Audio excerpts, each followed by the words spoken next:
Hey, it's Dan. So in this video I want to talk to you about some of the changes that I think you need to make in your business for 2024.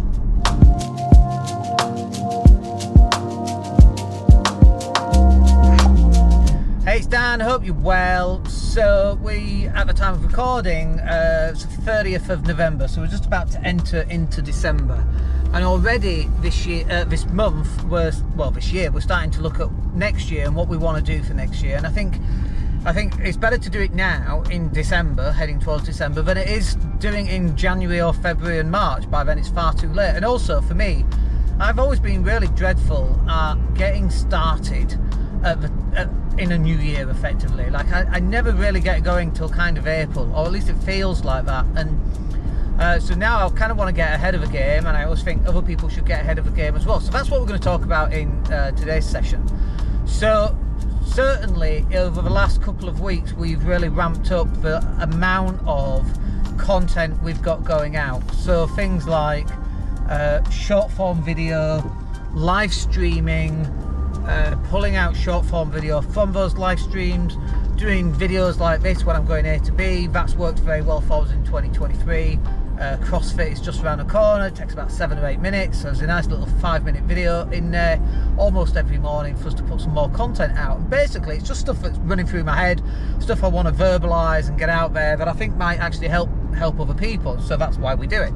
And we schedule that content out, and sometimes it gets viewed and sometimes it doesn't. But what we've recognized is that even though our views don't necessarily go up, and they've gone up a little bit, right, but not gone up massively. Sometimes they have, sometimes they haven't.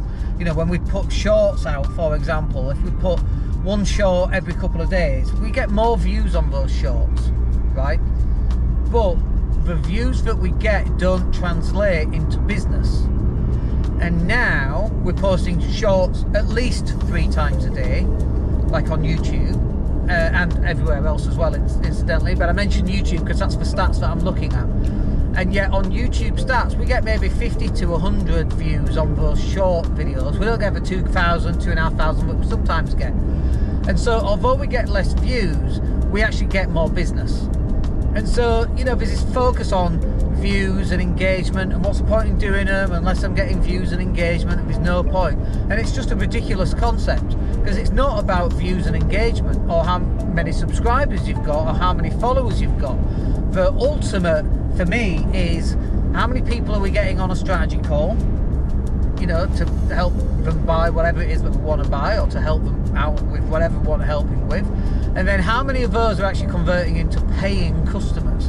And really the ultimate metric in any business is, what's your revenue? And what's that looking like? Is that going up? Is it going down?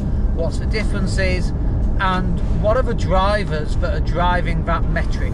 That's it. In a nutshell, that's what you should be looking at. And so you might go, well, Dan, that's all well and good, but I'm not getting views. Who cares? The views are completely irrelevant. Utterly and completely, totally relevant. And people go, well, I'm not getting the views. And I'll go, well, what else are you going to do then? If you're not putting content out on YouTube because you're not getting the views, what are you going to do? Not put content out and get 0 views? So even if you want to get 3 or 4 views per video, and you're putting out 3 or 4 videos a day, well, that's still 20 views a day. Multiply that by 365, I can't do the maths on that, 7,000 views a year. Now, obviously, some of those people will be the same people watching it, but not everybody is. You're going to have, let's say, just 25% of those are new people, and the other 75% are people who are already watching. Out of those, I can't do the maths, let's call it 8,000 views, I can do the maths. Out of those 8,000 views, that's 2,000 brand new people in a year seeing you that's never seen you before. And not only that, 6,000 views are people that are seeing you not for the first time. They're watching your content again and again and again. Guess who do you think is going to be the people that are going to buy from you? It's those guys. So why would you not do that? Why would you not get in front of 6,000 brand new people? 6,000 existing people who already know you exist, and 2,000 brand new people. Like, if that was a Google Ads campaign at £1 a click, that's 2,000. That's £2,000 for those same people, for those new people to see you. So So it makes total sense. And financially, what's it costing you to go live or to go and make a video like this? What's it costing you? I bought the GoPro, which is what I'm recording right now. What did I have? £400, £500, whatever that is. Stick it in the car, slap it in, press record, off we go.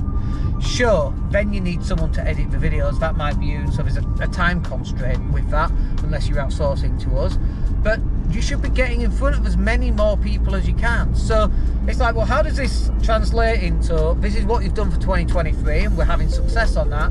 What are you doing in 2024, Dan? I'm like, do we double down? Part of me feels like 3 short videos a day might be too much.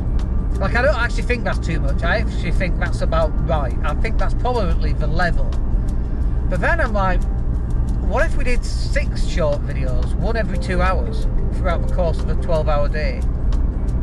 Would that improve the number of strategy sessions that we're getting? And bear in mind, this is not about video views. Everybody thinks social media content is about views. Couldn't be further from the truth. And it doesn't even make sense. That statement just doesn't even make sense. And yet here we are. I'm heading back home, rushing back, because we've got a couple of strategy sessions that have all booked in. I book my strategy sessions in between 12 and 3, basically. And I have a live stream at 1 o'clock, so that takes half an hour. And I schedule that, so you can't book a strategy session when that live stream is on, because the live stream is important, right? If not more important than the strategy session I'm just about to do. So what's interesting is that in those 3 hours, well, we may do 3 or 4 strategy sessions. Each one's about 15 minutes, and if we feel that there's more to talk about, we'll reschedule a longer conversation, or we'll have a longer conversation if they've got the time and I've not got another session straight after. But it's not about views, it's about strategy sessions in my business, or it's about revenue, it's about sales, and all the content that we're producing is about that. And so, for example, one of the changes we've made in my business to help our clients out is we've recruited an interviewer to go and interview, and we get 1 or maybe 2 hours a month, just depends on who they are and what level they're on and how many videos they get each month and so on. But we've paid for and recruited an interviewer to do interviews which we record. They're not live streamed, we pre-record them, or we record them, and then we can do with that data whatever we want. We might turn them into snippets, we might turn it into a podcast that goes onto my podcast, so I benefit as well as the client. They definitely get placed onto the client's social media platforms as shorts, 1 minute or less shorts, and out of that 45 minutes they'll probably get maybe between 10 and 20 shorts, which is amazing. It's exactly what you want. So this is what you should be doing in your business as well. You need to be pushing out more and more content, and in fact as much content as you can for 2024. But the nature of the content is changing. So before, we used to put out a lot of video which was stock footage with a bit of music and some subtitles, and yeah, we still do some of that, by the way, but the nature of the content has changed into face to camera, like you see me right now, subtitles, which you may or may not be seeing right now, depending on whether we've turned this into a short or not. But that is the type of content that people are consuming right now. And so you've got to be putting out that type of content, and our clients have to be putting out that type of content, and we have to push and cajole and drag our clients into doing that type of content. We do that through interviews, which is quite a nice way of doing it. But this is what you should be doing in your business as well, and you need to have a think about what content have you pushed out in 2023, and what other types of content and what increase in content are you going to push out in 2024. Anyway, I hope that's useful. We're just coming up to the house now, and so we'll call it there. Hope it's useful. We'll catch up with you on the next video. My name's Dan Latto. Have a great day. Take care.